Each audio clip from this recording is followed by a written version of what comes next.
Good morning everyone. I am the last reporter in Group 2 and my assigned topic is types of scoring instrument for assessment performance. So when teachers assess our work or performance, they use tools to see how we're doing. So naiupat ka types of tools they might use. So first is we have checklist. So checklist is a simple tool to check if specific part of a task are present. So diri na to siya i-check lang nato no kung unsay ko na ko example ani. So muna siya ang example sa checklist. So example of checklist for mathematics skills. So direction is check yes if skills had been demonstrated by the student or check no if not. So i-check lang nato no kung na demonstrate ba sa student ang ato ang gustong ma-achieve. And then no if wala nila na-achieve. So natay tulo ka row no. So sa first row is na dira ang skills. So dira sa skills is dira na paloob ang kanang dira ibutang ang kanang gusto ma-achieve sa teacher no. Kung gusto ma-achieve sa kung unsay gusto ma-achieve sa teacher. And then sa second row is ang yes and then ang third row is ang no. So dira i-check lang sa teacher kung na-achieve ba sa student ang ihang gustong nga kuan expectation or not abot ba sa teacher ang expectation niya. So mo to siya ang example sa checklist. So checklist also helps the teacher to track what student can do and their progress during learning. So dira pud may balance sa teacher kung asa jud kanang kuan ang students need pa og help for them to progress. So mo to siya ang checklist. So the second is we have the narrative or anecdotal approach. So dili na lang ako siya basahon kay makita raman ninyo ang definition.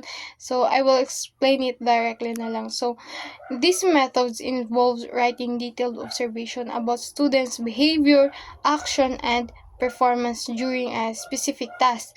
So the teachers record what happened in a natural settings without assigning scores or number.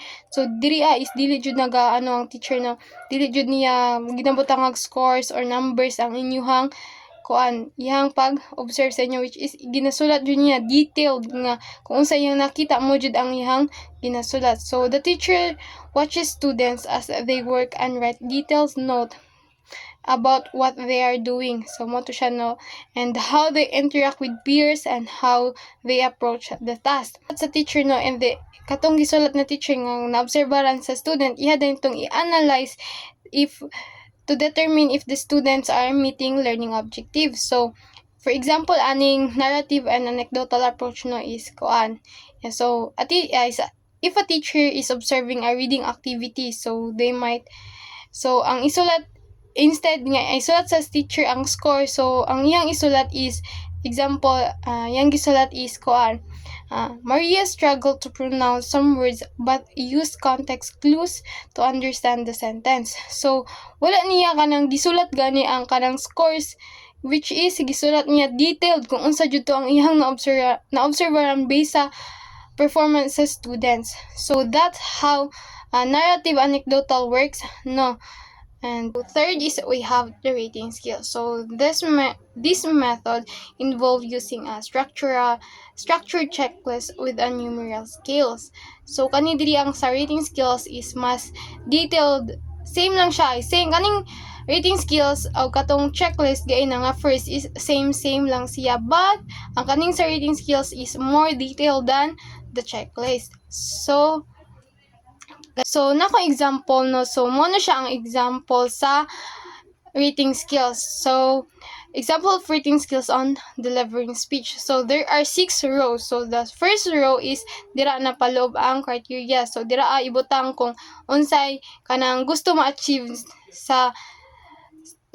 unsay gusto ma-achieve ni teacher para sa students. So the other row is dira na siya ibutang ang mga scores if kung pila gusto nga score sa teacher if na or na-achieve ba sa students ang kana nga criteria. So for example, so diriya is the speech is well recognized. So kani diriya is butang sa teacher kung na-recognize ba ni students ang iyang speech. So sa 1 kung pwede niya butangan og 1 if below the class standard, and 2 if the acceptable meets class standard, and 3 is if good ang speech, and then 4 is very good, and then 5 is outstanding. So dira is ibutang sa teacher ang kanang unsa na ang iyang score if ma-achieve or pila iyang or asa dapat ang kanang kung asa lang gani ang na-achieve sa students, if 1 lang ba yung na-achieve or 2, dira isulat lang ni teacher kung pila ang iyang score. So mo to siya ang rating skills. Third is we have the memory approach. So this method involves teacher observing students but not writing down any notes. So katong sa 2 kagaina is ginawrite, di ba niya to, katong sa narrative is ginawrite jud niya tanan details. So kani diri sa memory approach is wala na siya naga sulat, no. So ang si teacher is relying only on memory to assess their performance sa students. So a teacher watch a lesson or activity and mentally notes how students are performing. So later they recall their observation and make assessments. So na example kung unsa ni siya ang memory approach. So example, if a teacher watches a group discussion and then later tries to remember who contribute effectively, and they might rely on their memory instead of writing. So wala siya nagasulat, no, naga-base lang jud siya sa iyang kanang knowledge or kanang iyang memory kung unsa to yang unsa to yang na kuanan kanang na hinumduman mo to ang iyang kuan sa inyo, ha, kanang pag observe. So how memory approach works. So those are the 4 types of scoring instruments for performance assessment. So unsa kitong pinakauna, we have checklist. Second is narrative and anecdotal approach. Third is we have rating skills, and last is we have memory approach. And now we were going to proceed to assessment student performance. So to assess student, evaluators can use a method like matong kagaina, no, like checklist, narrative report, rating skills, and memory-based observation. So feedback can be given as grade or written. So ang feedback pwede siya by graded or pwede po siya isulat. So kanang isulat nga kanang undetailed kung unsa jud nahitabo ato sa iyang pag-observe. So teacher usually assess student, but sagaran man jud, no, si teacher nag-assess sa student, but self-assessment is also important. So when students evaluate their own work, so they reflect on their performance, learn from mistake, and improve. So there are the common methods of assessment. So first, there are 3 common methods of assessment. So first is we have teacher observation. So teacher observation is teacher monitor and evaluate students. So diri si teacher lang jud ang monitor and then i-evaluate pud niya ang students. So next is we have the peer evaluation. So diri is classmates provide feedback. So si classmate ang mohatag feedback sa ato ang assessment. And the last is we have the student self-report. So student assess their own work. So diri is si student jud you self, ikaw mo sa imong kagalingon, ikaw mo assess sa imong own work if na-achieve ba nimo or tama ba imong mga gibuhat. You assess your own work, you know. So mo to siya ang 3 common methods of assessment. And now we're going to proceed to the specify the constraints in testing. So when teachers check how students perform, they add limits to make it feel like real life. So these limits include, first is we have time. So there is a time is how long they have to finish the task. Kung sa kataas nga dapat mahuman nila ang task.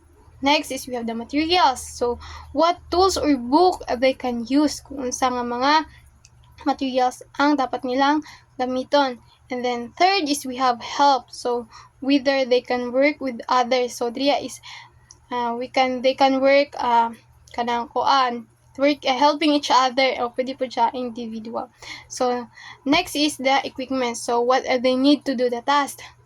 So kung sa ilang mga kailangan para mabuo ang task or para mahuman ang task. And then next is we have the knowledge. So what they already know about the task, kung naba sila nahibalaan or naba sila or nakabalo ba sila tungkol ato nga or tungkol sa task. And last is we have the scoring. So scoring is how their work will be graded. So diri is on how kung unsaon pag grade ang ilahang mga work. So those are the limits on those are the limits to check students' performance to make it real life. So mo to siya no. And now is to make the test fair and real. So teachers think about. So mutan na mag-think ang teacher no. So the first is we have the limits. What limits are like real life challenges. And then next is what limits help students do their best. And last is what is the right amount of time, tool, or help to allow. So this way, tests feel more like solving real life problem. So oto siya ang mga limits or mga hadlang on testing. Now we're going to proceed to the errors in performance-based assessment. So performance-based assessments give teachers valuable information about students, but errors can happen. So na siya mga common errors nga mahitabo when we're going to assess the performance of the students. Is we have personal bias. So teachers may influence by personal feelings. So diri is kana ganing dili na nimo tagaan si students o kanang tama nga score kay kanang dili ka ganahan niya. Mo nang dili na nimo siya tagaan og kanang tama nga score. So mo na siya ang most common nga kuan errors no when we are going to assess the performance of the student, personal bias. And next is we have the generosity errors. So teacher may give high scores to top students or overrate performance. So kanang kani diri is kanang ganing si teacher kay ay kani siya kay top 1 man ni siya, high scores man ni siya perminti. So bisan kanang dili na gani nindot ang yang performance or namali na yang performance, tagaan gyapon ni teacher og high score bisag kanang wala na nagkadima, which is dili jud siya pwede no kay naman tay ginabasihan nga kuan criteria. So dapat mosunod jud dapat si teacher kung unsa to ang criteria para dili na mag errors. And the next is we have the severity errors. So teacher may be too harsh on low performing students. So kaning severity is kuan kana gani imbis kay kana ganing kuan ang student ay kanang mga performance sa students ba kay kanang low performing student imbis kay low na. So kuanon pa jud ni teacher kanang harsh pa jud niya iya pa jud kuanon no. So which is dili jud dapat siya no. So dapat manggani when we are going bisag kanang mali gani ang story ay tayo na which is motubag ang student sa imong mo answer ang student even nga mali gani or kanang layo na kay ihang gitubag, dili man gay dapat nato na siya sultian og mga harsh nga mga kuan words. So dapat kuan jud dapat na okay very good but ingnon na nimo okay very good but ana lang siya no nato no. So dapat dili jud nato sila i-harsh no biskan low na ilang pag-perform. So and last is we have the halo effects. So teacher may judge students works based on their overall impression of the students, not just the task. So kaning is halo effect. So i-judge na nimo ang work sa students.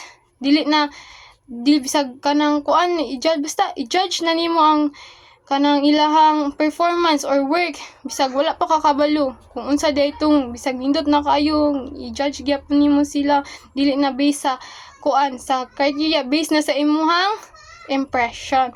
So those are the 4 types of errors in checking assessment of for students. So unsa itong pinakauna, we have the personal bias, generosity errors, severity errors, and halo effects. So to make performance fair and helpful, teacher needs to ensure reliability reliability, objectively, and meaningful resource. So, they can be done by first is setting clear guidance for what to observe and how to record observation. So, dapat i-clear jud dapat kung unsay i-observe o unsa on pag-observe on what to observe and how to observe. And next is we have to using tools like portfolio and encouraging students participation. So these steps helps involve the fairness and usefulness for performance-based assessment. So